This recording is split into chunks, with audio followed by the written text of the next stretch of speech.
dusomye Bibiliya iratubwira ngo imyambaro yabo ntiyabasaziyeho, birenge byabo ntibyabyimbye, ariko abananiwe kwizera Imana baguyeyo. Ariko habonetse abagabo bashoboye kwizera, baragenda bagera i Kanani. Muri twebwe kandi hari abahagaze ahasa n'i Kanani.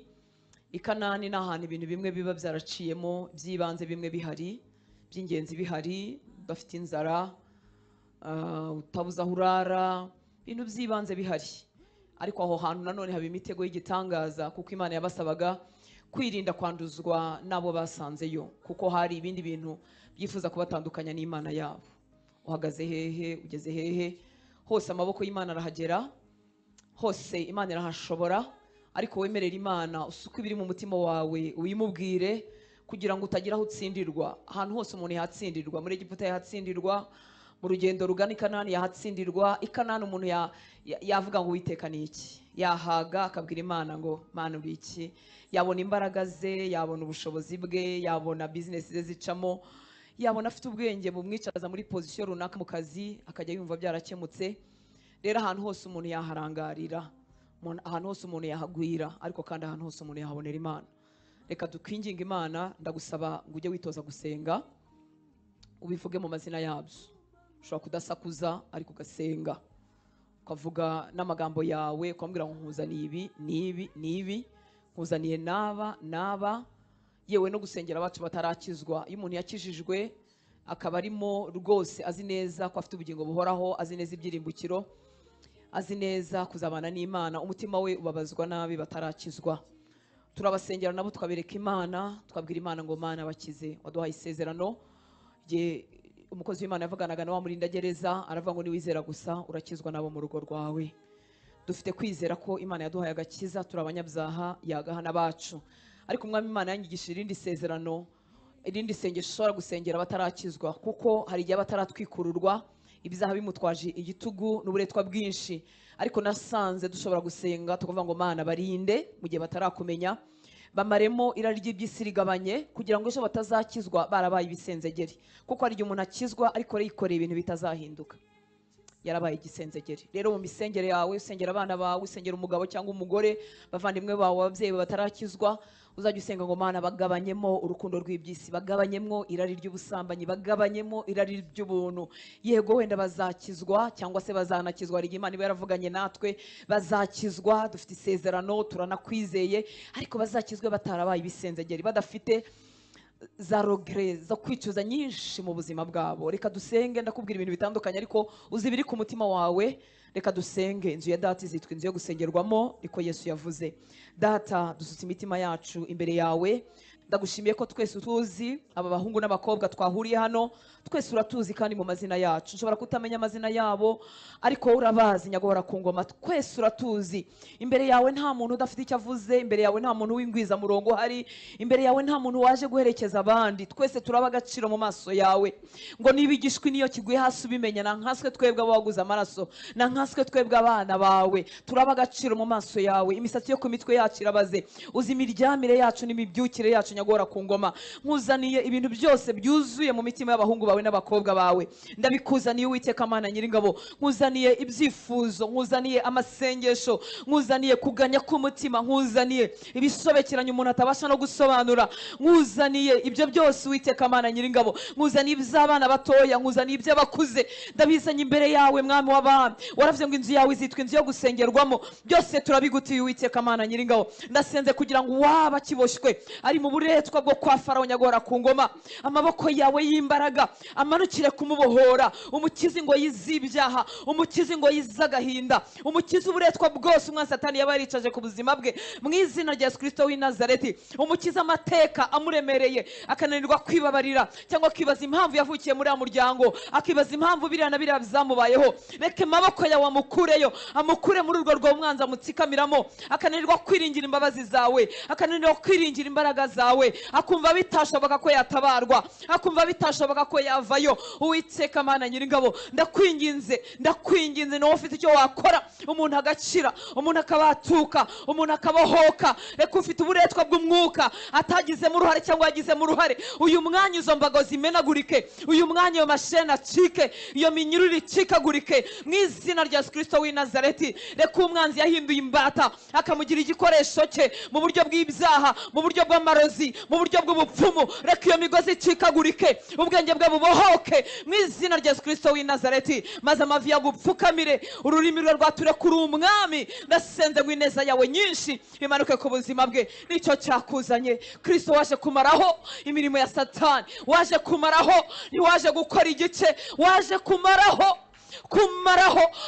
imirimo ya Satani. Mara imirimo ya Satani y'uburyo bwose, yaba yicaye mu buzima bw'abahungu bawe n'abakobwa bawe, ibyazi n'ibyo atazi. Reka iyo minyururu icikagurike, reka ubwo buretwa bukurwe ku buzima bwe mu izina rya Yesu. Watanzwe akiri umwana mutoya ataragira n'igihe cyo guhitamo, reka ubwo buretwa bucike mu izina rya Yesu. Uri mu nzu mbi, uri mu bikorwa bya Satani, kubwo yabigizemo uruhare n'amahitamo mubi, n'amahitamo atarabohoka, reka imbabazi zawe zimugereho, ubuntu bwawe mukureyo, kuko nta hantu nta utadukura mwami waba. Imbabazi zawe zijya zidukura mu byo twijyanyemo, imbabazi zawe zijya zidukura mu byo twahisemo, ubuntu bwawe bujya budukura nyaguhora ku ngoma. Reka ubwo buretwa bumanagurika nyaguhora ku ngoma.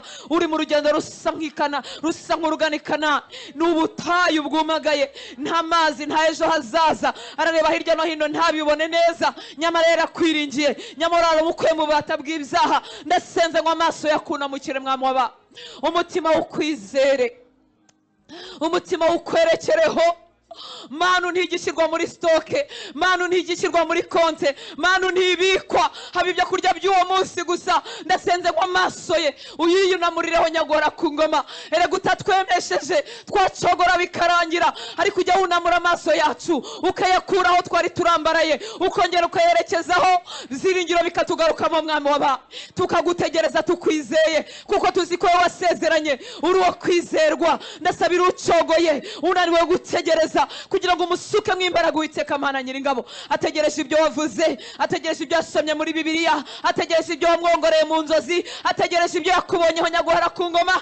Ndasenze nyaguhora ku ngoma, kugira ngo amaso ye uyerekeze kuri wowe, uyerekeze kuri wowe, aho yari atangiye guhetama, aho yari atangiye kunamishwa no gucogora. Uwiteka Mana Nyiringabo, umubyutse, umwongera imbaraga, ongera umuhembure, imigezi yawe yongera idudubize mu nda ye, kugira ngo akomeze urugendo adacogoye. Umuhe ku mutsima w'ubugingo, maze aterwe imbaraga, akomeze nyaguhora ku ngoma, kugeza igihe azinjira mu byo wavuze. Mwami, hari abasa n'abahagaze i Kanani, ibyibanze byarakoretse, ibyibanze zabezuwe mwami, zibanze ziri primaire zarakemutse nyaguhora ku ngoma. Ariko isi irimo iradukurura, iradukurura ishaka ko dusa nayo, iradukurura ishaka ko dukora nkayo, iradukurura ishaka ko ducuruza nkayo, iradukurura ishaka ko tumera nkayo. Abanyeshuri base nk'abatakubaha, abasore base nk'abatakubaha, ngo abakobwa n'abagore n'abagabo bamere nk'abatakubaha, ngo bibe uruvangitiranye mwami waba. Yo ngo duse n'amoko twasanze i Kanani. Turasenze Uwiteka Mana Nyiringabo, ngo imitima yacu yiharire. Igisha abo bahungu bawe n'abakobwa bawe basa nk'abatuye aho ngaho, bafite ibyibanze nyaguhora ku ngoma.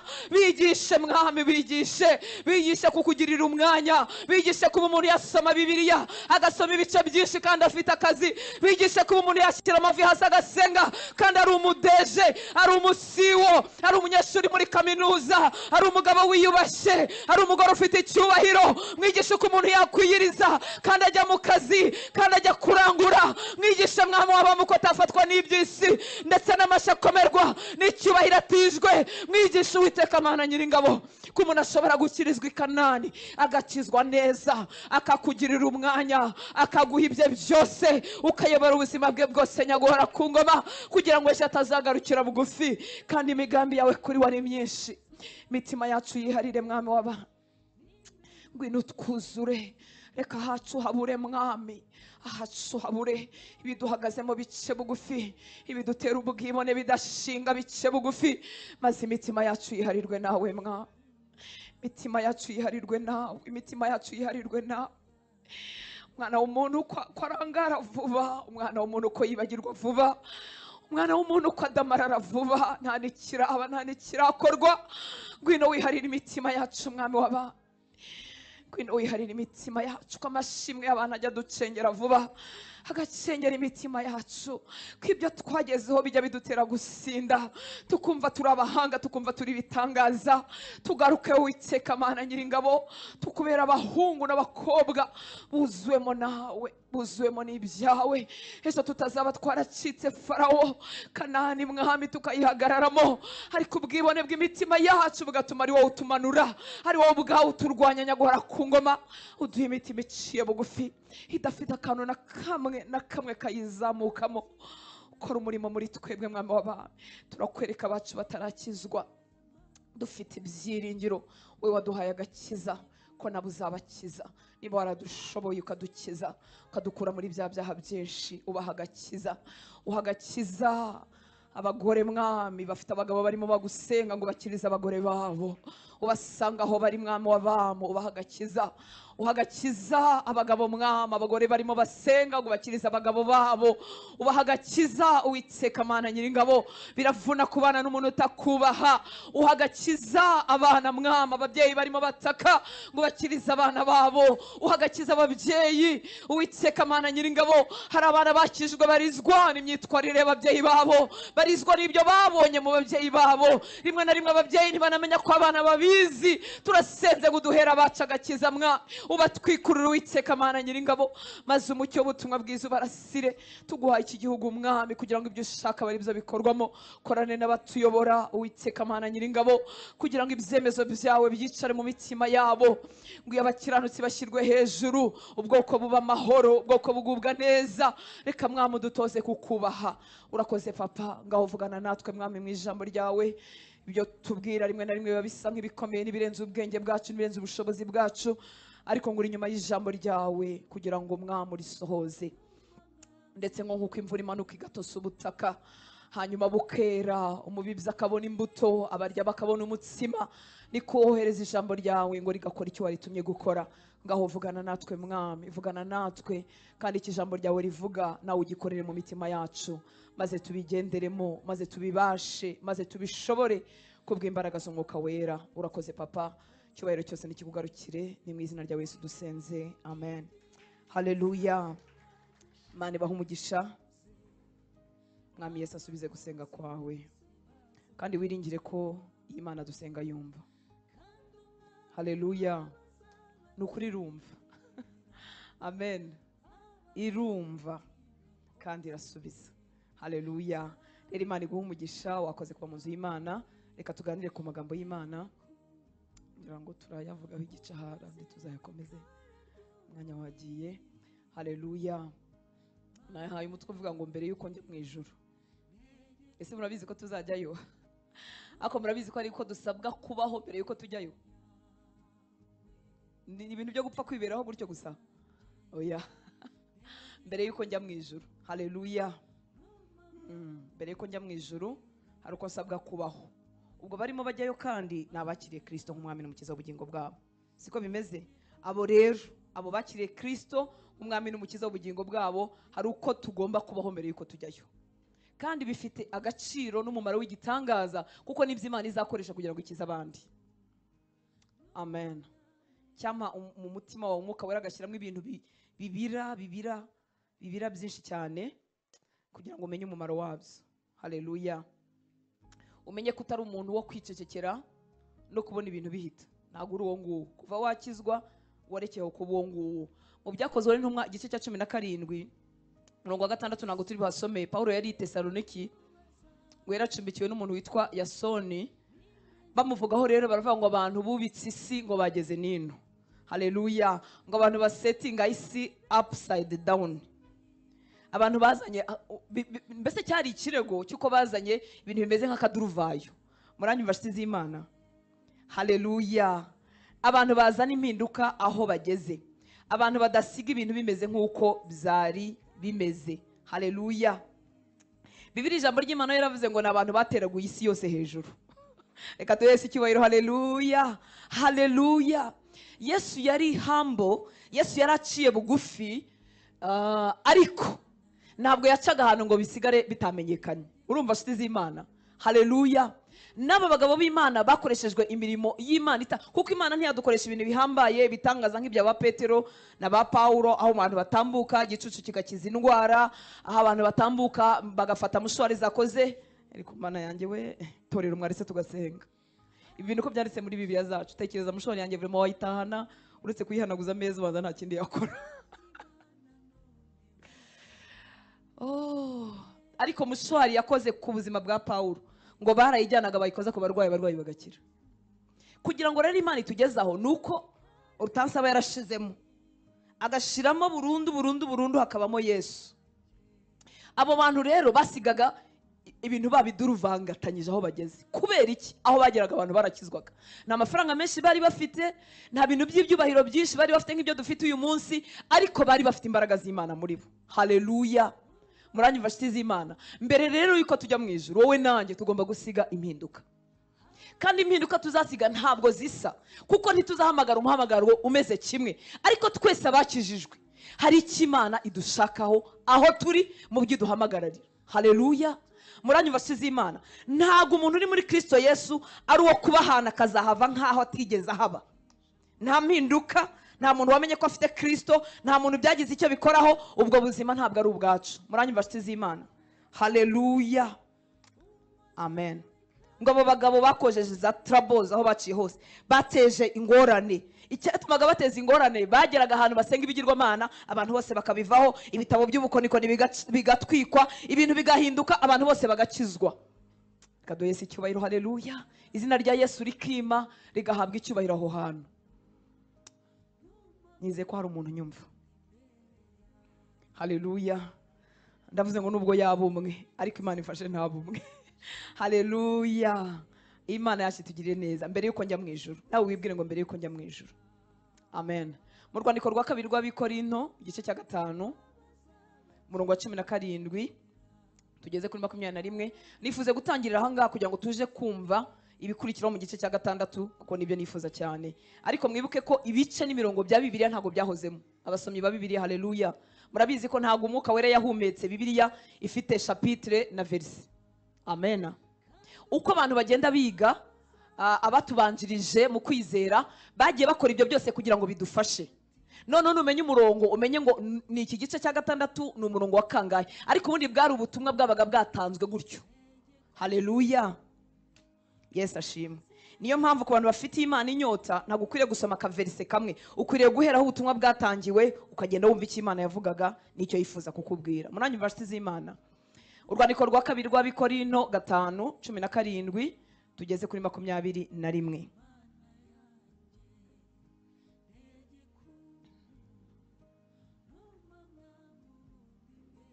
Haleluya. Ese mwanyemerera uyu munsi tukica gahunda kuko dusatano zirageze, tubwizanye ukuri. Umuntu ufite akazi uri bwihute turaza kumureka agende, sibyo? Ngira ngo harimo n'igituko ariko ubwo nta kundi. Ese uko mwese mutari bo muruhushya. Haleluya. Abikorinto 2:5-17 kugeza kuri 21. Umuntu ufite akazi kari ngombwa, ese mwari baruje yemwe? Yego. Birarangira uyu munsi kanawe ukaba mu muryango utajyana abana mu ishuri. Abavutse muri iyo miryango ntago ari uko bakoze ibyo. Birarangira uyu munsi. Uya. Niba uri umwintellectuel ntugasome Bibiliya nk'umukecuru.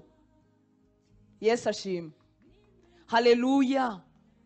Tekereza umukecuru akakurusha gusoma Bibiliya, uri umwintellectuel usoma ibitabo bindi ukabirangiza, ukiga amasomo ukayarangiza, ukaminuza ukagira simbizi masters na PhD, ariko wagera ku gitabo kirimo ibyahumetswe n'Imana ukaba umuntu w'umunebwe. Ntago ibyo bintu bigukwiriye. Amen. Kuko washoboraga kuvuka nawe ukaba mu muryango utajyana abana mu ishuri. Abavutse muri iyo miryango ntago ari uko bakoze ibyaha. Umugisha rero wagiriwe n'ubuntu wahawe n'Imana bukoreshe mu bwami bw'Imana udacisha hejuru. Haleluya. Ngo umuntu wese yari muri Kristo Yesu aba ari icyaremwe gishya. Ibya kera biba bishize, dore byose biba bihindutse bishya. Umuntu wese yari muri Kristo Yesu aba ari icyaremwe gishya. Ibya kera biba bishize, dore byose biba bihindutse bishya. Ariko ibyo byose bituruka ku Mana yiyunze natwe ku bwa Kristo ikaduha umurimo wo kuyunga n'abandi. Haleluya. Ngo kuko muri Kristo arimo Imana yiyungiye n'abari mu isi ntiyaba ikibabaraho ibicumuro byabo, kandi noneho yatubikije ijambo ry'umwuzuro. Nk'ahangaha basobanuye ibitari byo, ntabwo ari ijambo ry'umwuzuro. Yatubikije ijambo rya reconciliation, ijambo ry'ubwiyunge. Haleluya. Message y'ubwiyunge. Imana yacu tugire neza. Amen. Kuko muri Kristo arimo Imana yiyungiye n'abari mu isi. Muri Kristo twunzwe n'Imana. Imana yaciye muri Kristo yiyunga natwe. Haleluya. Ntiyaba ikitubaraho ibicumuro byacu, kandi noneho yatubikije ijambo rya reconciliation. Mu yandi magambo natwe yaduhaye message yo kuyunga n'abandi. Haleluya. 20 ngo nicyo gituma tuba intumwa mu cyimbo cya Kristo, ndetse bisa naho Imana ibingingira muri twe, nuko rero turabahendahenda mu cyimbo cya Kristo kugira ngo mwiyunge n'Imana. Amen. Haleluya. Subiye hejuru gatoya tugendana umurongo ku wundi. Ngo umuntu wese ari muri Kristo aba ari icyaremwe gishya. Ibya kera biba bishize, dore byose biba bihindutse bishya. Reka nkubaze nshuti y'Imana, ese ubu buzima bwo kuba icyaremwe gishya warabwakiriye umaze kwakira imbabazi z'Imana? Haleluya. Hari igihe umuntu yakira imbabazi z'Imana akaba yarasabye Imana imbabazi, akaba rwose yarakijijwe, ariko akananirwa kwakira ubuzima bushya Imana yamuhaye muri Kristo Yesu. Agahora yiciraho iteka yumva atemewe kuko yananiwe kwakira ibishya. Haleluya. Abari muri Kristo Yesu, icyambere nta teka tuzacirwaho. Abari muri Kristo Yesu, umuntu wa kera n'ibyaha bye n'ububi bwe byaragiye. Haleluya. Twahindutse ibyaremwe bishya. Bibiliya ikavuga ngo ibya kera biba bishize, dore byose biba bihindutse bishya. Umuntu aba ameze nk'umwana wavutse. Icyo akora, ubwenge bwawe buzakomeza kwibuka ibyo wabayemo, abakuzi. Haleluya. Hari umukozi w'Imana Pastor Desire ajya avuga ngo ubuhamya ntago bugira delete, ntago bugira ahantu basiba, nta nubwo ubuzima bwacu bugira draft. Haleluya. Yesu ashimwe. Abatuzi n'amanyanga twari turimo bazakomeza bayamenye, n'ubwenge bwawe buzaba bukibyibuka ibyaha wakoze, amafuti wakoze, ubuhemu wagiriye abantu bizaba ukibyibuka. Ariko niba warakiriye Kristo, haleluya, niba warasabye Imana imbabazi, niba warakijijwe, wahindutse icyaremwe gishya. Haleluya. Ibya kera byarashize. Muri dosiye y'Imana nta Hortense wa kera wanditsemo, nta wowe wa kera wanditsemo, byarahanaguwe n'amaraso ya Yesu. Haleluya. Abana b'Imana rero, bimwe mu bitudindiza kugira ngo tube abantu bakoreshwa n'Imana, rimwe na rimwe nuguhera iyo ngiyo. Imana yacu tugirira ubuntu. Hari igihe none umuntu adaherayo ariko akizera imbaraga ze. Iyo wagize umugisha ugakurura ingeso nziza. Amen. Mu misengere y'abantu njya numva umuntu ambwira ngo koko ngo n'ukuntu nabayeho nirinda, ubu ni Imana yampemba. Ndagira nkubwira ko nubwo warabayeho udakora ibyaha bizwi, wari umutindi wo kubabarirwa, ntabwo wari warashyikiriye ubwiza bw'Imana, wari buzarimbuke kimwe nanjye wakoze byinshi. Niyo mpamvu ikintu cyo kwishingikirizaho nicyo Yesu yakoze ku musaraba. Haleluya. Si ingeso nziza n'ubupfura, ni byiza, bituma tubasha kubana n'abandi neza, ariko icyo kwishingikirizaho nicyo Yesu yakoze ku musaraba. Amen. Haleluya. Wunzwe na Kristo, wahindutse icyaremwe gishya. Haleluya. Nyuma yo guhinduka icyaremwe gishya, wahawe mission, wahawe mission. Ku murongo wa 18 havuze ngo ariko ibyo byose bituruka, mu yandi magambo, Imana guca muri Kristo ikiyunga natwe tugahinduka ibyaremwe bishya. Hari icyatumye biba, icyatumye uhinduka icyaremwe gishya ntuhite upfa ngo ujye mu ijuru, nuko ufite mission hano ku isi mbere yuko njya mu ijuru. Haleluya. Ngomba gukora buri kimwe cyose Imana yanshyiriyeho gukora, wowe nanjye. Ngo ariko ibyo byose bituruka ku Mana yiyunze natwe ku bwa Kristo, ikaduha umurimo wo kuyunga n'abandi. Uyu murimo wari warahawe Paulo gusa? Yego. Nuwacu twese abizera. Nyuma yuko mpindutse icyaremwe gishya, nahawe mission, mfite umurimo wo gukora mbere yuko njya mu ijuru. Haleluya. Umurimo umwe rukumbi dushobora kuwukora mu buryo buri diversifiye, simbizi ko bavuga, mu buryo butandukanye, dushobora kuwukoramo, ariko umurimo umwe rukumbi abizera bafite ni ukunga abandi bantu n'Imana. muranyumva nshuti z'Imana? Ushobora kubikoresha utanga amafaranga, undi ashobora kubikora abo mu missionnaire ujya kuvuga ubutumwa bwiza ahantu hataragera ubutumwa bwiza, undi ashobora kubikora aba pasiteri, undi ashobora kubikora ari umukristo utumira abandi bakristo cyangwa gusura abandi bantu. Tuzabikora mu buryo butandukanye, ariko niwo murimo wonyine dufite. Haleluya. Ntabwo uri ku isi kugira ngo ubyare, uri ku isi kugira ngo nyuma yo kubyara utoze abana ubahuze n'Imana. Imana yacu tugire neza. Haleluya.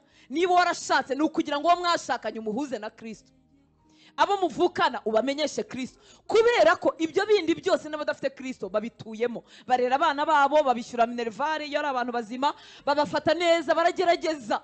Ariko twebwe abari muri Kristo Yesu dufite misiyo imwe rukumbi yo guhuza abantu n'Imana.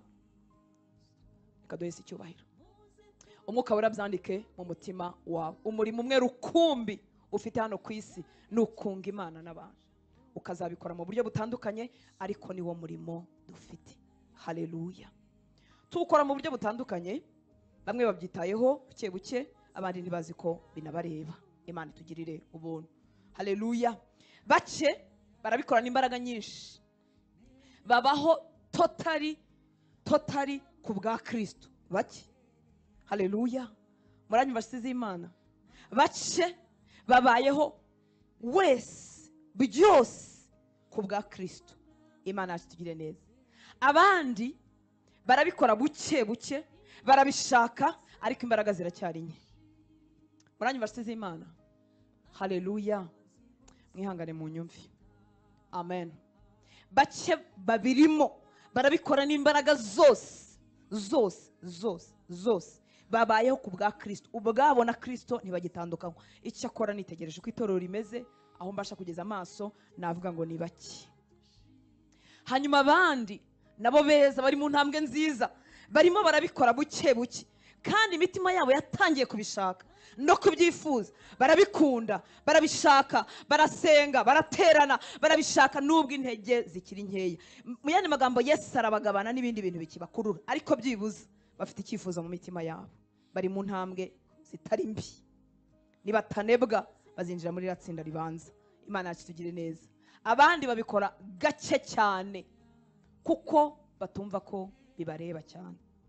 Iyo bavuga abakozi b'Imana, iyo bavuga abantu bagomba gukora umurimo, baba bafite abantu barimo batunga intoki, bo ntibaba biyumvamo. Bakozi b'Imana, Yesu ashimwe. Hari abakozi b'Imana bari muri iyi nzu? Haleluya. Mana ishimwe ko bahari. Kubera imihamagaro, ibyo ni byiza. Rimwe na rimwe amatitre, ibyo ni bibi, bituma twaragize itandukaniro burundu ryacu namwe. Harimo igisika kirekire hagati y'abavuga butumwa n'abapasiteri n'abantu bafite impano zamaze kugaragara. Hajemo igisika kirekire, kandi reka mbabwire, icyo gihe nicyo mu isezerano rya kera cyararangiye. Mu isezerano rishya, haleluya, habamwo abatoza, ababyeyi mu mwuka, ariko babatoza, bashinzwe gutoza abantu kuba nabo bihurira na Kristo. Imihamagaro iri mu mitima yabo na mission Imana ifite ku buzima bwabo, nabo bakayikora. Haleluya. Ntabwo harimo ibirometero hagati yanjye namwe. Imana yacu tugire neza. Haleluya. Ntabwo kuba nitwa pasiteri bituma Imana indeba neza. Ni uguhamagarwa. Imana irahamagara bamwe ikabagira abapasiteri, abandi ikabagira ibindi. Icyangombwa nuko twese tubaho tuzi ko dufite mission. Haleluya. Imana yacu tugire neza. Ayiwe, gishimangirwe mu mutima wawe. Amen. Nta ntambwe, nta birometero biri hagati y'umuntu ufite umuhamagaro wo kutuyobora n'umukristo urimo akizwa neza, urimo wubaha Imana, urimo abaza Imana ngo Mana, umugambi wawe kuri njyewe ni uwuhe? Kuko abantu bose ntabwo bazaba pasiteri cyangwa bavuga ubutumwa bahagara ku gatuti. Icyo akora, abantu bose bazaba muri mission. Abatazarangara bazaba bafite mission yo kunga abantu n'Imana. Imana yacu tugire neza. Haleluya. Itsinda rya gatatu twavugagaho, barabikora gake cyane kuko akenshi babumva bitabareba. Ni ibyabakanaka. Gusengera igihugu ni ibyabakanaka. Gusengera abantu ngo bakizwe ni ibyabakanaka. Gukorera Imana ni ibyabakanaka. Baba bumva bitarabi ibyabo. Ndagira ngo iki gitondo nkubwire ko ufite mission. Nyuma yuko Imana yiyunga nawe muri Kristo Yesu, yaguhaye umurimo wo kuyunga n'abandi. Haleluya. Abanyuma kandi abanyamatsinda yose ndimo kuvuga nabizera, nabitwa abakristo. abandi aba banyuma bo ntibibareba na gake. Agakiza k'abandi si ibintu byabo namba. Bashobora gusubiza nka Kayini ngo ese ndamushinzwe, ndi umushumba wa mwene data, azakizwe cyangwa aroreri, binamuhangayiriye biramureba. Niba warakijijwe, waragize umugisha wo gukizwa, agakiza k'abandi karakureba. Si n'agakiza gusa, no gukomerera muri Kristo by'abandi urabishinzwe. Imyitwarire yawe isunika abantu bakajya kure ya Kristo cyangwa bakaza. Imisengere yawe, gukura mu Mana cyangwa kugwingira, bisunika abantu cyangwa bikabegereza Imana. Imana yacu tugire neza. Haleluya. Ku murongo wa 19 ngo kuko muri Kristo ari mu Imana yiyungiye n'abari mu isi ntiyaba ikibabaraho ibicumuro byabo, kandi none yatubikije ijambo ry'umwuzuro. Handi basemuye mu buryo bari bashoboye, ariko ahangaha niho havuga ngo yatubikije ijambo rya reconciliation, yatubikije ijambo ry'ubwiyunge, yatubikije message ya reconciliation, parole de la reconciliation. N'Imana yatubikije. Haleluya. Idushinga kubwira abantu ngo biyunge nayo, idushinga kwereka abantu, kubaho ubuzima bwakwereka abantu ko bakeneye kwiyunga n'Imana. Imana yacu tugirira ubuntu. Ku murongo wa 20 ngo nicyo gituma tuba intumwa mu cyimbo cya Kristo, ndetse bisa naho Imana ibingingira muri twe. Nuko rero turabahendahenda mu cyimbo cya Kristo kugira ngo mwiyunge n'Imana. Uribuka uyu murimo ukomeye wo kunga abantu n'Imana. Imana ni wowe gikoresho ifite. Ibi bintu ntuzabirambirwe, nzahora mbikubwira ko ari wowe gikoresho ifite, ariko nyine niko bimeze nta kundi. Mbere yo kujya mu ijuru, wowe nanjye nitwa bikoresho Imana ifite. Ngo nicyo gituma tuba intumwa mu cyimbo cya Kristo. Nshuti z'Imana, urabizi kuri intumwa mu cyimbo cya Kristo? Biranditse mu mutima wawe? Haleluya. Haleluya. Envoyé spécial wa UN cyangwa w'umukuru w'igihugu, tuzi uko agenda, tuzi uko abaho, tuzi uko azana ubutumwa yahawe, haba hari mu itandukaniro. Yesu ashimwe. Kadoyisi icyubahiro. Haleluya. Haleluya.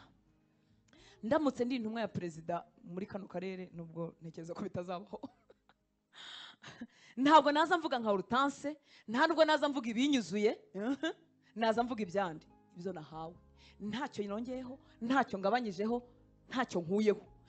Naza nitwaye nk'uko nyine bo bitwara. Muranyumva nshuti z'Imana? Turi intumwa mu cyimbo cya Kristo. Ikidindiza itorero ry'Imana ni uko ibi bintu tutabimenye. Igitumye izina ry'Imana risuzugurwa mu gihe cyacu ni uko ibi bintu tutazi ko ariko bimeze. Kuko umuntu wese uzasuzugura Imana, agasuzugura ibyo twita uburokore, agasuzugura ibyo twita agakiza, azaba bisuzugura kubera ubuzima bw'umuntu witirirwa izina ry'Imana bumwe yitegereje asanga ntibisa n'ibyo abo mu ijuru bahawe cyangwa bavuga. Imana yacu tugire neza. Haleluya. Nicyo gituma tuba intumwa mu cyimbo cya Kristo, ndetse bisa naho Imana ibingingira muri twe. Nuko rero turabahendahenda mu cyimbo cya Kristo kugira ngo mwiyunge n'Imana. Imana yifuza kwinginga abantu kwiyunga nayo ikoresheje ubuzima bwawe bwose, atari ukuvuga gusa. Yesu icyubahiro. Haleluya. Haleluya. Imvugo yanjye nkubwira iramutse ibaye nziza 100%, ntibemwe ubuswa, ntibemo agatotsi, ikaba itomoye rwose. Imvugo yanjye, ikintu cyayibuza kwinjira mu mutima wawe ni imyitwarire yanjye. Kandi iyo mvugo ntiyanduye, iratomoye, ariko imyitwarire yanjye yakubuza. Turi intumwa mu cyimbo cya Kristo. Haleluya. Ngo Imana ngo turabahendahenda mu cyimbo cya Kristo kugira ngo mwiyunge n'Imana. Imana irifuza gukoresha ubuzima bwawe kugira ngo irebe ko yagera ku bandi bantu, hanyuma bakungwa nayo. Ubuzima bwawe bwose hadakuyemo akantu na kamwe. Yemwe abagize umugisha wo kubaka ingo bagashaka. Haleluya. Imana yifuza gukoresha mariage yawe, urugo rwawe, urushako rwawe, kugira ngo yereke abantu ko burya agakiza k'ukuri kabaho, ko urukundo rw'ukuri rubaho, ko abantu bameze neza nk'abafite Kristo babaho. Ntabwo Imana izaca muri njyewe yiyunga n'abandi mu magambo mvugira muri uru rusengero gusa, mu mfuruka enye z'uru rusengero gusa. No, irashaka gukoresha buri gace kagize ubuzima bwanjye, yemwe abakiri batoya. Haleluya. Kugira ngo Kristo yiyunge n'abajene bagenzi banyu mu ishuri cyangwa aho mukorera, Imana ifuza gukoresha ubuzima bwawe bwose n'imyitwarire yawe yose. Kutabimenya nibyo bituma twipfusha ubusa dukora ibibonetse ibyo ari byo byose. Intumwa iba yararekeye aho kubaho ku bwayo. Haleluya. Amen. Ndi intumwa ya perezida nanone, nubwo naba nkunda kwambara ikabutura, nkaba natumwe mu karere ka Karongi kandi isanzwe nkunda kwambara ikabutura, Bridge Cop. Haleluya. Ndayizi nayo. Ndi intumwa ya perezida, nje guhagararira perezida mu karere ka Karongi, nubwo nkunda kwambara ikabutura nayambara. Nazana ubutumwa nkaremesha abakuru b'ingabo b'inahangaha, simbiza abakuru ba polisi, abayobozi bose bo mu karere bose nkabagarara imbere kubera ko mfite umudendezo. Kandi nkaba nkunda kwambara ikabutura, kandi nkaba nzi kuvuga icyongereza no gusoma amagambo perezida yampaye. Ibyo nkunda biburizwa mu byo wantumye ashaka. Haleluya. Ntabwo ari kubw'imbaraga n'ubushobozi no kutagira natwe tendanse z'ibyo dukunda, ahubwo nuko tumenya ko ni twebwe Imana ikoresha yinginga abandi ngo bakizwe. Haleluya. So ari gukoresha imyambaro siyo ya ngombwa cyane, umutima niho bihera, ariko ibyagiye mu mutima bijya bimeneka n'inyuma. Imana yacu tugirire neza. Imana irahendahendera mu myitwarire yawe. Ese none urabona imyitwarire yawe yahendahenda umuntu ikamwegereza Kristo? Ese imyitwarire yawe yahendahenda uko ubaniye umugore wawe, uko ubaniye umugabo wawe, uko ubaniye abana, uko ubanira abavandimwe, byahendahenda umuntu bikamwegereza Kristo? Nubwo umuvandimwe wawe yaba ari umurozi. Haleluya. Bafite abavandimwe bavuze ko ari abarozi.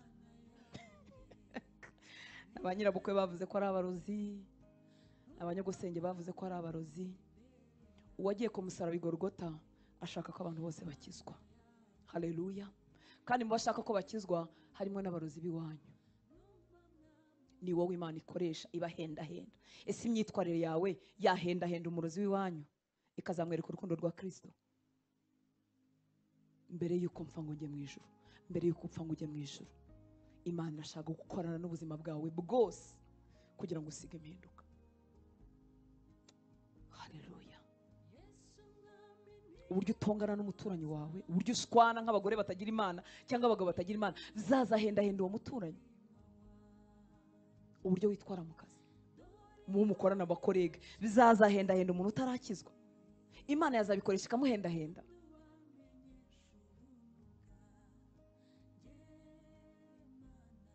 Wibuke ko ibi bintu si uko uba wagize imbaraga, ahubwo ni uko ubyemerera Imana, ukabyifuza, ukavuga ngo yego mwami unkoresha uko ushaka. Ndi hano ngo intege nke zanjye uzuzemo imbaraga zawe, ndi hano ngo ibyo ntarashobora ubishoboze, ariko byibuza tukagira uwo mutima wo kubyifuza.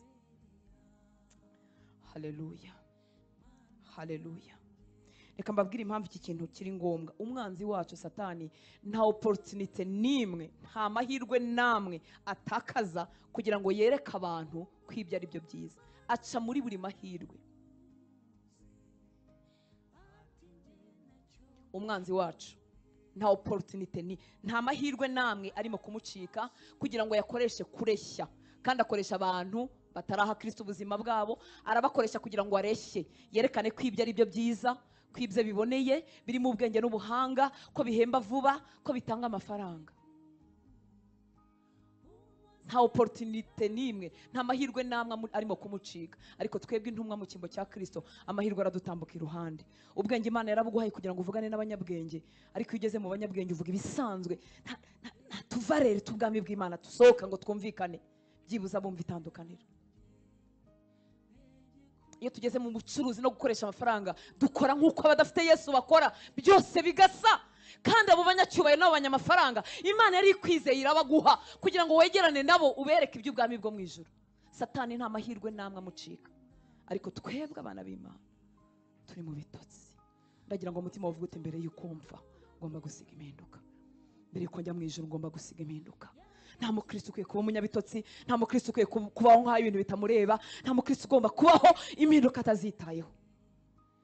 Umwanzi arareshya, araca ahantu hose, araca muri filime, araca mu ndirimbo, araca mu mashusho, araca kuri social media, araca ahantu hose kugira ngo areshye, atwereke ko ibyiza ibye ari byo byiza, agahisha urupfu rubihishemo.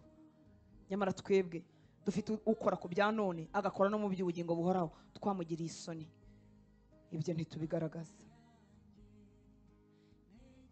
Ushize ari umukobwa umwe influencer kuri social media yashyizeho portemone yari yuzuye, byari iby'ukuri, ntabwo yari ifoto ya fake, yari yuzuye liyase z'amadolari.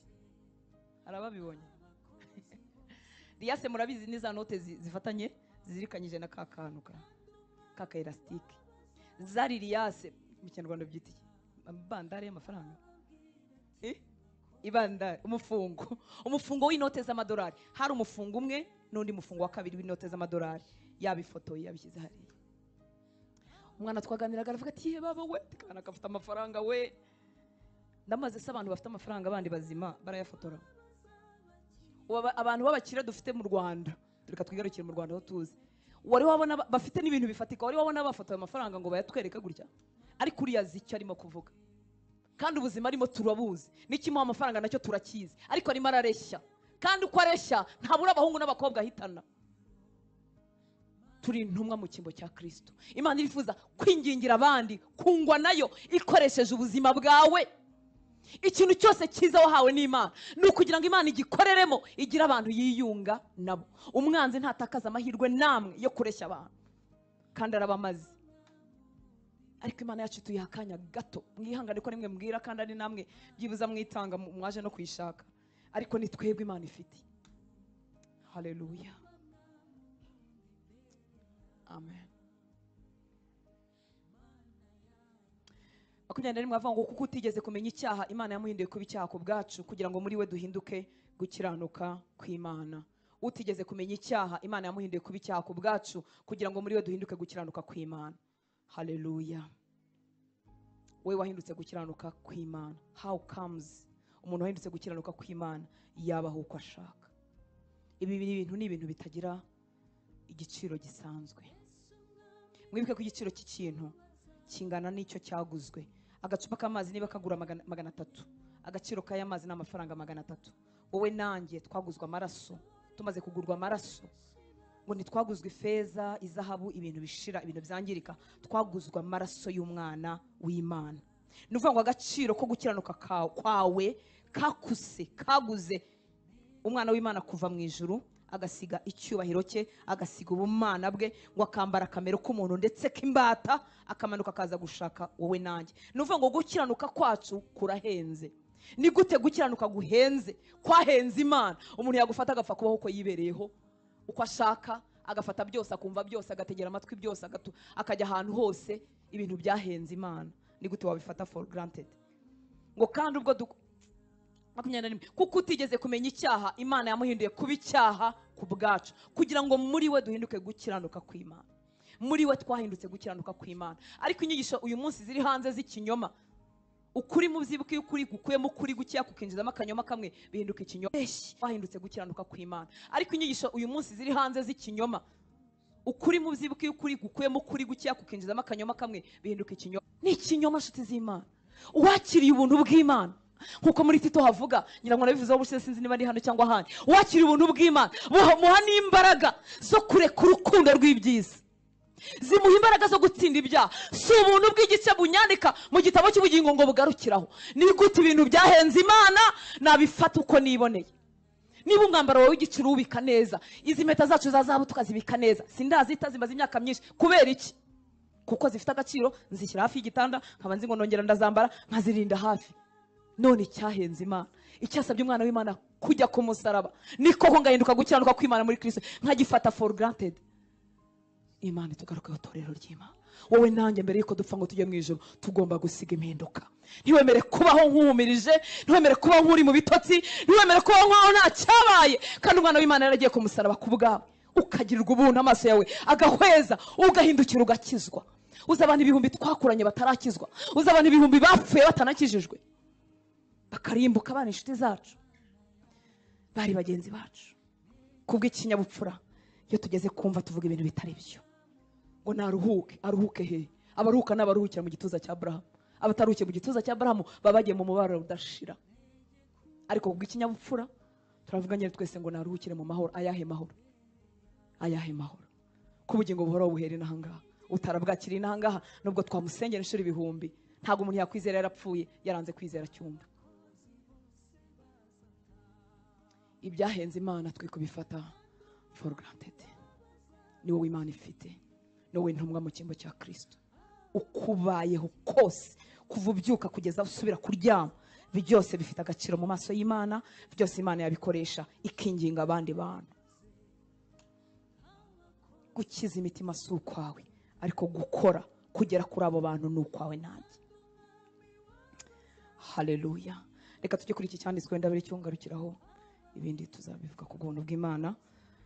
Nacyo ni kirekireho gatoya. Turahinduye page tugiye ku gice cya 6 muri urwandiko rwa 2 Pawulo yandikiye Abikorinto. Turasoma umurongo wa mbere dusimbuke tujye kuri 3, tuve kuri 3 tugere kuri 13. Haleluya. Mwibuka umurongo wa shoje 21, Pawulo yaramaze kuvuga icyakoretse kuri twebwe, kuko utigeze kumenya icyaha Imana yamuhinduye kuba icyaha ku bwacu, kugira ngo muri yo duhinduke gukiranuka kw'Imana. Agakomeza avuga ngo kandi ubwo dukorana nayo turi co-workers. Mwihangane ibyo byongeza ntavuga neza, ariko niko bivuga ngo turi abantu bakorana n'Imana. Ngo kandi ubwo dukorana nayo, kuko irimo iraca muri ngewe, iraca muri wowe, kugira ngo yinginga abandi bantu, ibabwira ngo erega ngira neza, erega afite imbabazi, erega afite urukundo. Kubera ko isi yabuze mu rukundo, nta mbaraga dufite natwe zo gukunda abadakunditse, nta mbaraga dufite zo gukunda abaduhemukiye. Ariko Yesu ashaka guca muri twebwe, ngo mvuge ngo nubwo mfite intege nke, nubwo ntabasha gukunda, ariko Yesu ca muri ngewe, unyigisha ko nakunda n'udakunditse, kugira ngo uyu muntu amenye ko urukundo rwawe ruhari. Ubwo dukorana nayo, ubwo turaba fatanyabikorwa, turi ko workers, turi abantu bakorana nayo, ngo ubwo dukorana nayo turabinginga kugira ngo mudaherwa ubuntu bw'Imana gupfa ubusa. Nasanze ku buzima bwacu hari ubuntu bw'Imana butandukanye. Hari ubuntu bwa mbere buduhesha agakiza, ariko hari n'ubundi buntu bwinshi buri ku buzima bwacu. Iyi grace, iyo grace yisutse ku buzima bwawe, ntukwiriye kwiherwa gupfusha ubusa. Buri kintu cyiza cyose wibonaho, amahoro Imana yaguhaye, agakiza yakumenyesheje hakiri kare, ibyaha yakurinze kabigukiza, amafaranga utunze, abantu muziranye, ibintu byiza byose bikuzengurutse, ubwo ni ubuntu Imana yaguhaye, kandi ntukwiriye kubiherwa kubupfusha ubusa. Position wicayemo ntayicayemo, iyo nicayemo utayicayemo, ibyo bintu byose ni ubuntu wahawe n'Imana. Biteye agahinda rero kandi birababaje kuba abantu bamwe babifata nkaho nta kibazo. Ubwo dukorana nayo turabinginga kugira ngo mudaherwa ubuntu bw'Imana gupfa ubusa. Ese mbere yuko dusaba Imana kutwongera ibindi, ibyo yaduhaye byo birimo biringinga abantu gusanga Yesu. Mbere yuko usaba Imana kwikongera andi mafaranga, andi make, mbere yuko usaba Imana kwikongera andi make, andi make mbere yuko usaba Imana kwikongera andi mafaranga, ayo yaguhaye yo Imana irayakoresha kwinginga abantu gusanga Kristo. Imana yafiteho ijambo, ifite ijambo ku mafaranga yawe. Bibutse ku rwego rw'ibanze kandi rw'ikiburamwaka ari iki mu kijyanye no guhereza ubutunzi bwacu Imana. Urwego rw'ibanze rwo mu kiburamwaka rwo muri maternelle ni kugira gute? Ni gutanga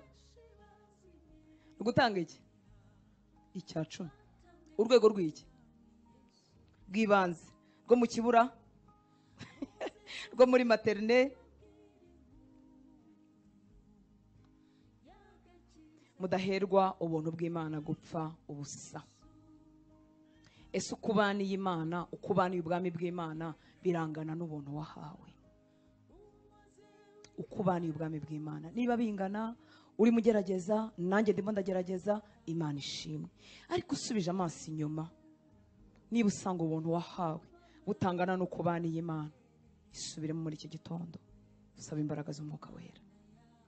Haleluya.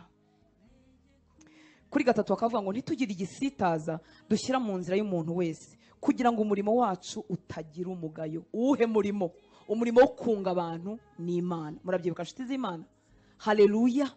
Ntitugire igisitaza dushyira mu nzira y'umuntu uwo ari we wese kugira ngo umurimo wacu utagira umugayo. Uwuhe murimo? Wo kunga abantu n'Imana.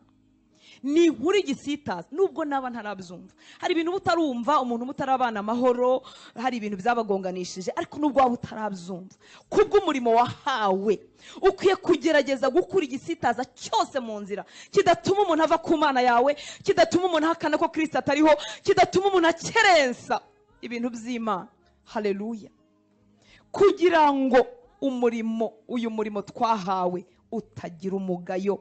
Nshuti z'Imana, ibintu bisaba imbaraga, bisaba kwiyemeza. Ubundi Umwuka Wera akaduha imbaraga, ukavuga uti mpagarariye Kristo, sinzananirwa, sinzacogora, sinzabivamo, nzahora nigirana imbere nawe. Naba ndimo ndira, naba ndimo nseka, byaba byaciyemo, natunze natunganiwe cyangwa ntafite namba, nzitwararika kugira ngo uyu murimo wo kunga Imana n'abantu utagira umugayo. Haleluya. Utaba discredit, utakurwaho ukavuga uti nta muzimu, nta bakristo bazima bariho, nta bapasiteri bazima bariho, nta bavuga butumwa bazima bariho, bose n'abateka mutwe, bose n'ababeshyi. Kubera iki? Kuko twashyize ibisitaza bitandukanye mu nzira z'abantu, hanyuma umurimo wacu wo kunga abantu n'Imana ukabaho umugayo. Bakavuga ngo kugira ngo nsenge nk'akanaka nabyihorera, kugira ngo nkizwe n'akanaka nabyihorera. Ese wakwemera tugafatanya kubwira Imana ngo Imana nitwongera andi mahirwe kugira ngo mbere yuko dupfa dusiga impinduka aho twabaye. Tubabarira ibyo twishe kubwo kutamenya, itubabarira ibyo twishe kuko tutamenye ko turi intumwa mu cyimbo cya Kristo, itwongera andi mahirwe. Haleluya. Ntitugire igisitaza dushyira mu nzira y'umuntu wese kugira ngo umurimo wacu utagira umugayo. Do you pay attention? Ujya wita ku buzima bwawe bwa buri munsi, ujya wita ku by'abantu bamenya byabatandukanya n'Imana. Ibi simbivugira kugira ngo twite ku by'inyuma tugwe mu mutego w'idini, oya, ndabivugira ko wagira ubwo buzima bwatuma abantu bakururirwa kwegera Imana. Reka hano isome gusa hanyuma turekere dusenge. Ngo ahubwo ku kintu cyose, ku murongo wa 4, ahubwo ku kintu cyose twiha agaciro nk'abakozi b'Imana bagabura ibyayo. Kugaburira ibyayo si ikindi ni ukunga abantu n'Imana. Bagabura ibyayo twihangana cyane mu makuba, mu mibabaro, mu byago, mu biboko, mu mazu y'imbohe, mu midugararo no mu mihati. Tuba maso, twirirwa ubusa, dufite umutima uboneye, dufite ubwenge, tutarambirwa, tugira neza, dufite Umwuka Wera, dufite n'urukundo rutaryarya, tuvuga ijambo ry'ukuri, dufite imbaraga z'Imana, kandi dufite intwaro zo gukiranuka z'iburyo n'iz'ibumoso, mu cyubahiro kuko nawe wagiriye. Kugira ngo ukizwe hari agatambwe uteye, hari abantu babigizemo uruhare. Hari igihe tugira ubwibone bwinshi tukumva nta muntu wabigizemo uruhare, ngewe nihuriye na marayika, ngewe nagize inzozi, ngewe nagize amayerekwa. Ariko nubwo wayagira, hari umuntu wagufashe ukuboko mu ntambwe za mbere. Witure uko wagiriwe. Haleluya. Mwaguke kugira ngo mwiture nk'uko mwagiriwe. Imana yacu tugirire neza. Reka duhaguruke dusenge.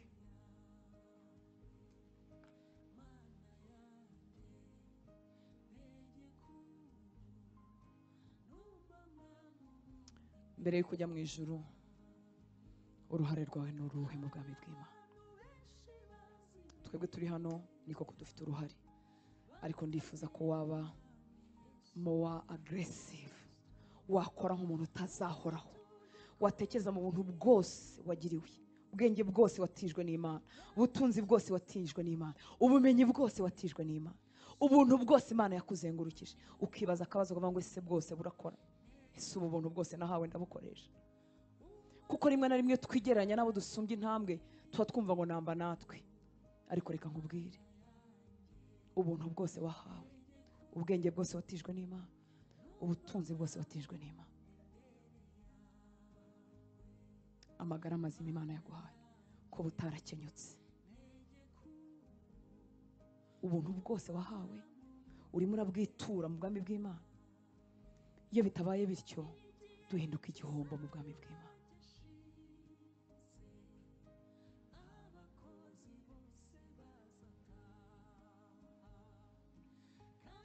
Paulo yandikiye abafilipi aravuga ngo rega kubwanjye kubaho ni Kristo kandi gupfa kumbereye inyungu. Mu rwandiko rwe igice cya mbere abafilipi, ngo rega kubwanjye kubaho ni Kristo kandi gupfa kumbereye inyungu. Ngo ariko rero niba kubaho mu mubiri aricyo kizanteza gukomeza kwera imbuto z'umurimo wanjye, umurimo wanjye wo guhuza abantu n'Imana, ngo sinzi icyo nahitamo, ngo mpeze mu rungabangabo kuko nifuza kugenda ngo mbane na Kristo kuko aribyo birushaho kumbera byiza. Mbibutse ko yararushye mu mubiri we warakubiswe, yarafunzwe, umubiri yararushye. Kujya kwibanira na Kristo byari kuba byiza kuri we. Ngo ariko nyamara ku bwanyu ho kuguma mu mubiri nibyo binkwiriye. Ese kubaho kwawe kurimo kurungura ubwami bw'Imana?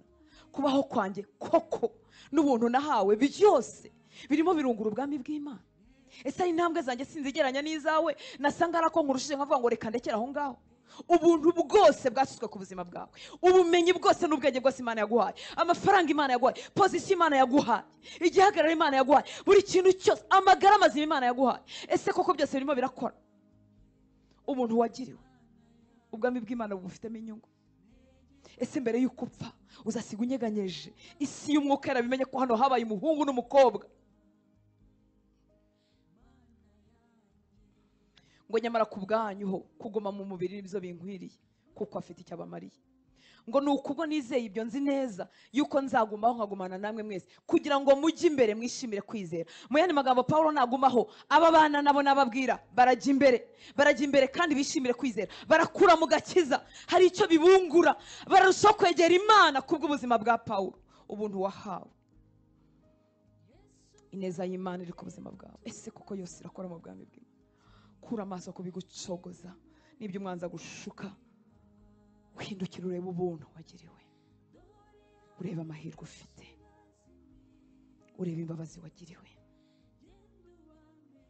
Wibaze ngo ese mbere yuko njya mu ijuru nzaba nsize impinduka zingana n'ubuntu nagiriwe?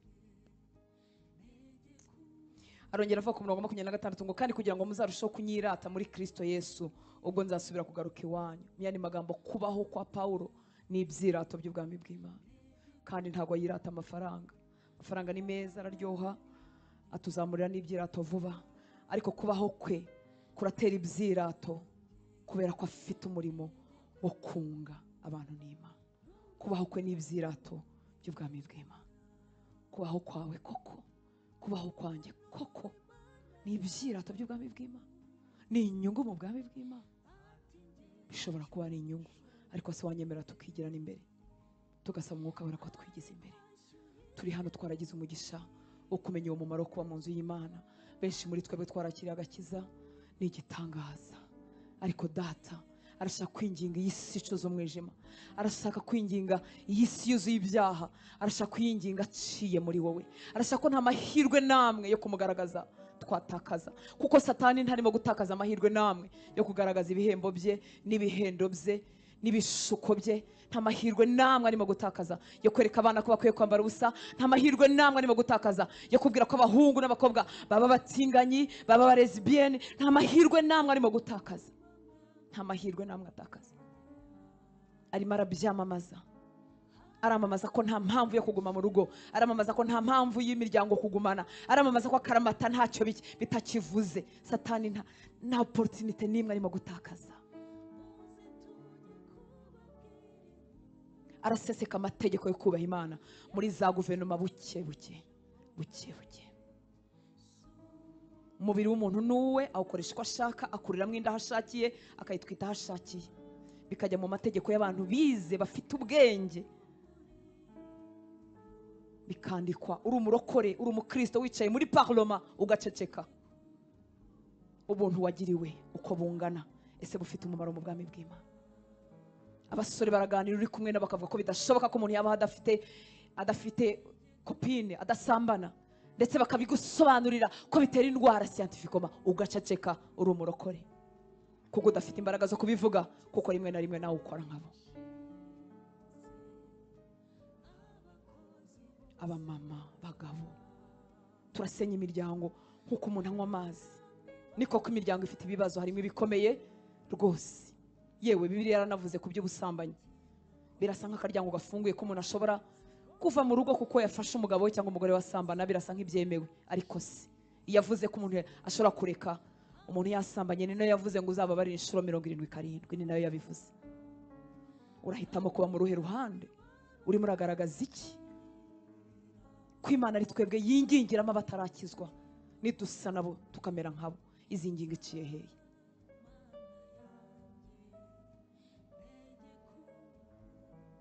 Imana itugarukeho, iduha imbaraga, idukure aho tutabihagazemo neza. Mfite amahirwe ibihumbi yanciye imbere ntagaragaje Kristo menshi, yaba mu bakure cyangwa baba bugufi twegeranye, ariko reka Umwuka Wera adusanga twambika imbaraga.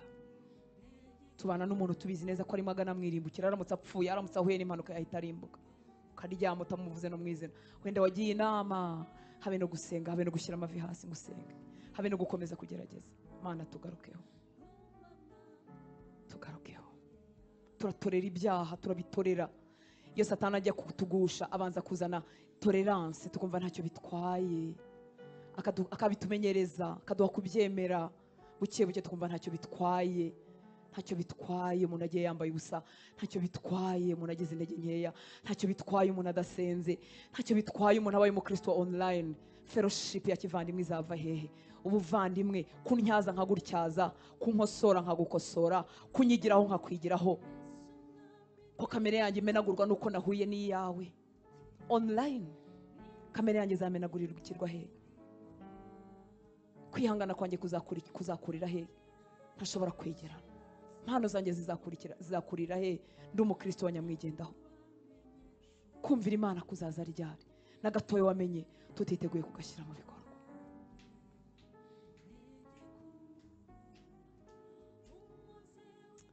Reka Obedi amfashe indirimbo. Aho ushaka konjya mwami ntumeyo, ibyo ushaka ko nkora aba ari byo nkora. Reka mbasabe tuyigire isengesho.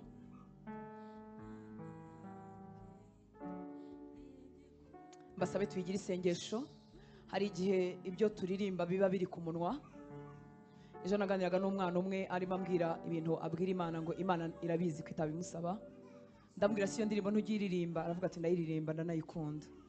None si uvuga ngo aho ushaka konjya untumeyo, ibyo ushaka ko nkora mwami ndabyemeye, ubu uvuze iki? Ati Imana irabizi ibyo bintu ntiyabisaba.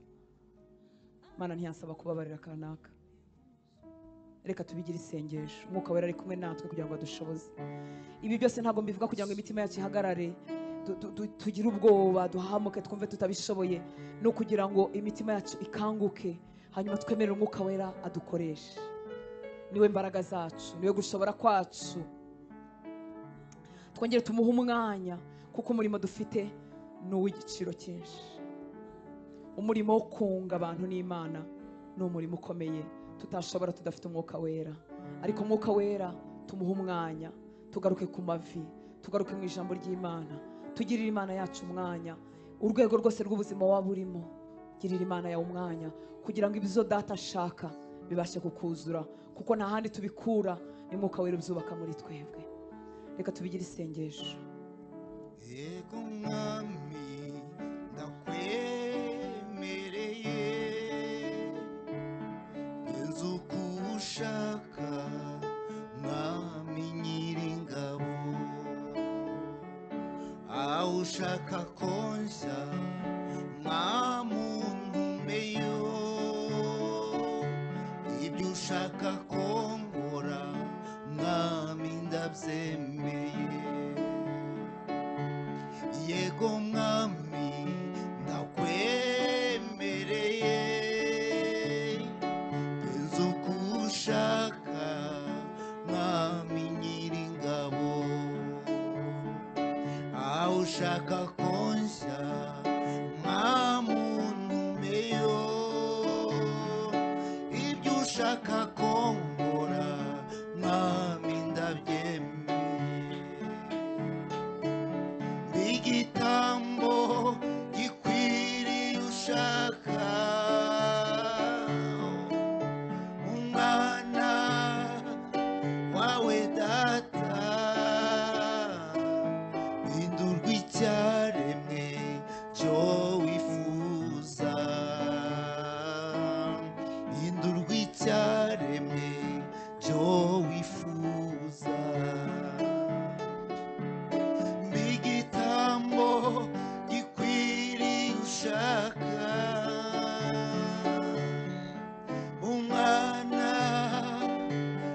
wawe data hindurwa icyaremwe cyo wifuza hindurwa icyaremwe cyo wifuza igitambo gikwiriye ushaka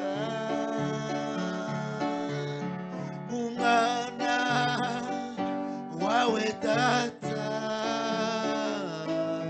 hindurwa icyaremwe cyo wifuza hindurwa icyaremwe cyo wifuza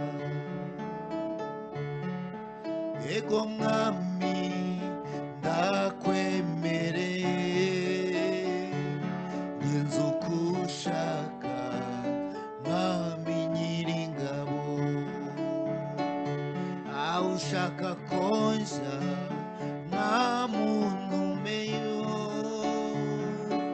ibyo ushaka kongora mwami ndabyemeye igitambo gikwiriye ushaka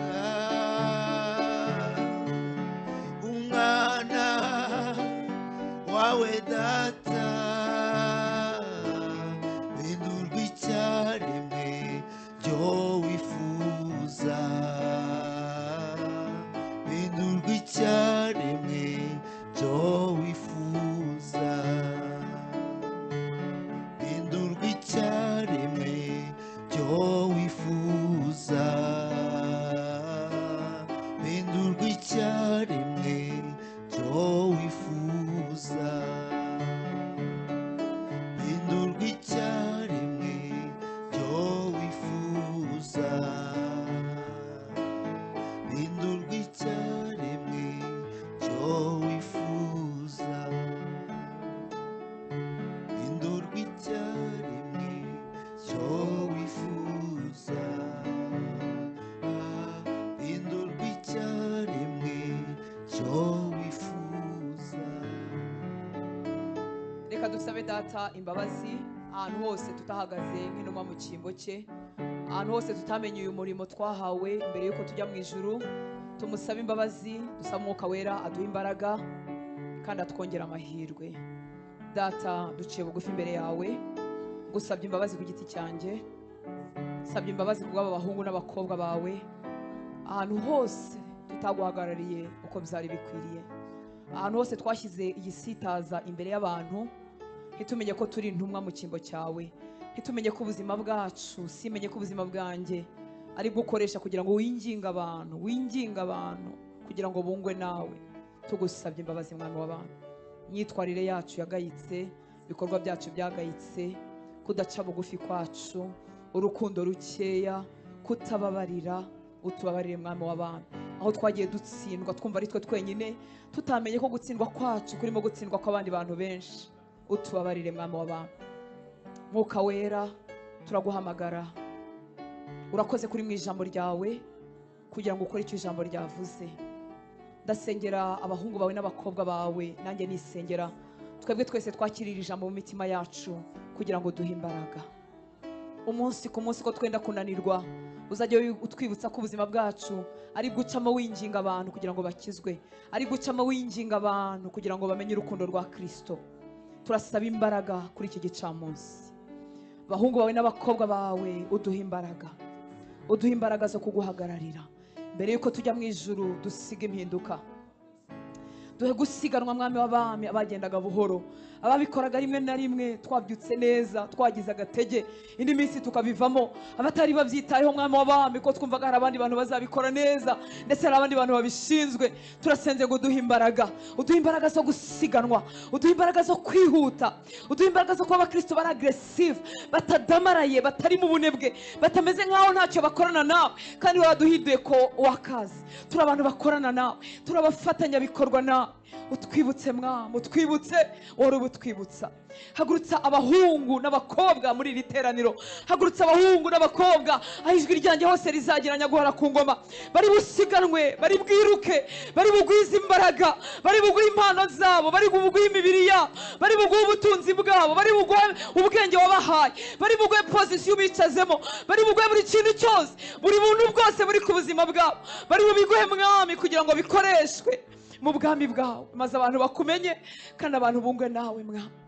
Utubabarire gupfusha ubusa ubuntu twagiriwe, ubuntu ufite ku buzima bwanjye ntibungana n'ibyo ngukorera mwami. Harimo iminsi yo kunebwa, harimo amasaha yo kunebwa, harimo amasaha yo kugira isoni n'ikimwaro, harimo amasaha n'iminsi yo kwitinya.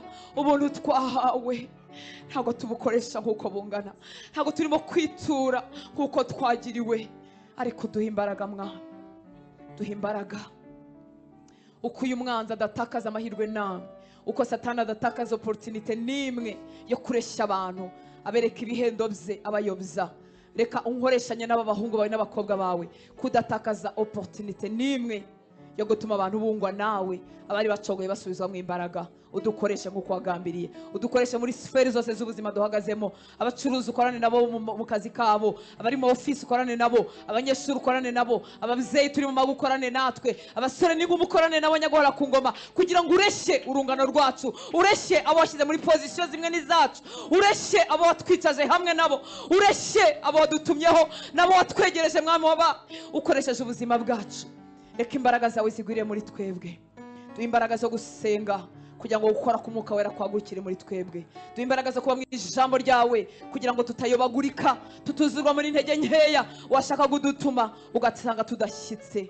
Utwuzuza ibyawe kugira ngo duhaguruke nk'abahungu n'abakobwa bashyitse, ushobora gutuma batari bugukoze isoni. Wavuze ku mugaragu wawe Pawulo, uravuga ngo uzamutuma ku bami, ku batware, ku bayobozi bo muri Isiraheli, ku banyamahanga. Urangije uramwekipa, amara iminsi atindana nawe, ijambo ararimenya ryuzura muri we. Yahagarara imbere y'abami ntibamuvuguruze, yahagarara imbere y'abatwara akabishobora, yahagarara imbere y'abene b'Abayuda akabibasha, yatuma ku banyamahanga akabishobora. Reka intege nke zanjye ntizizatume ahantu wantuma ngo mpagukoreze isoni mwami waba. Twuzuze ubwenge bwawe, utwuzuze imbaraga zawe, utwuzuze gutinda mu ijambo ryawe, utwuzuze umwuka w'amasengesho kugira ngo impano zawe isi itabasha kuvuguruza zikorere muri twebwe.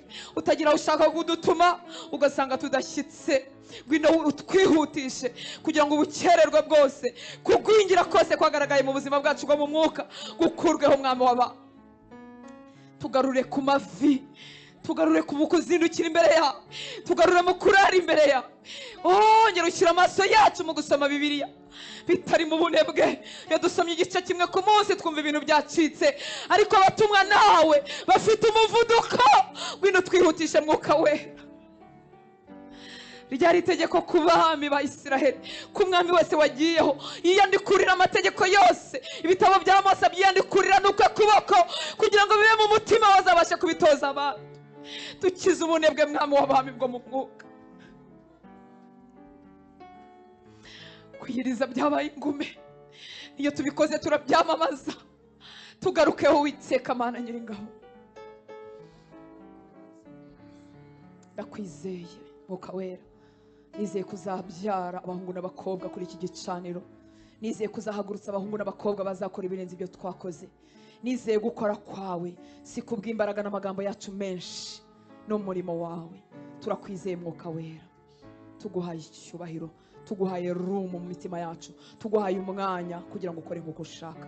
Ngaho umugisha abahungu bawe n'abakobwa bawe bagize inzara n'inyota yo kuba mu nzu yawe, ubaha umugisha mwami w'abami. Nubwo bidukwiriye ko duterana, ariko siko bose babikora. Reka rero umugisha wawe utubeho, abarambuye ibiganza byabo bagatanga ubaha umugisha, abatabonye icyo batanga ubibuke kandi ubasure. Abazinduka mwami bakora amasuku, bitoza ibintu bitandukanye n'imirimo itandukanye mwami bakora kugira ngo twicare tuguhe neza kuri iki gicaniro, ubaha umugisha. Abagukorera bizwi, abagukorera mwibanga, bose ubaha umugisha. Subize gusenga kose umuntu yazanye mu mutima we. Twongeye kuvuga amahoro kuri iki gihugu cy'u Rwanda, turavuga kugirirwa neza, turavuga kuzamuka ku izina ryawe mwami, ibendera ryawe rishyirwe hejuru, ibyo ushaka bari byo ubikore, ibyo ushaka bari byo bikorwa mwami w'abantu. Ibitavuye iwawe bijya biburizwamo, tuyoberwa aho byagiye, tuyoberwa aho byaciye, yaba mu nzego zifata ibyemezo, yaba mu bayobozi bo hejuru, ibitavuye iwawe bijya biburizwamo, maze ibyo ushaka bari byo bikorwa. Urakoze papa, icyubahiro cyose nikikugarukire, mu izina rya Yesu dusenze, amen. Imana ibahe umugisha, murakoze kwihangana, murakoze cyane. Yesu abahe umugisha. Reka